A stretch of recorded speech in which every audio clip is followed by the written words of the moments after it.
Hello friends, আমি এখন আছি বরিশাল চরমোনাই হুজুরের এদিকে।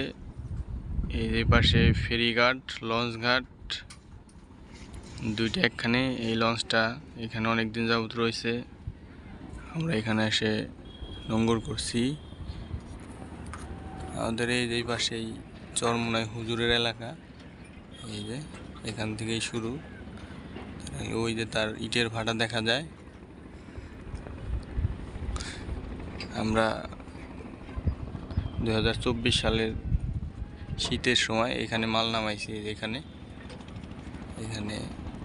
কয়লা নামাইছি চরমোনাই হুজুরের। এখন আবার আসছে এখানে। এই আমাদের জাহাজ।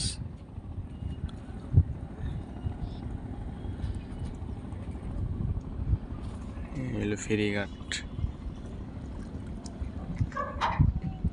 এটাকে বলে, উপার হলো বেলতলা আর এপার হইলো হুজুরের এলাকা।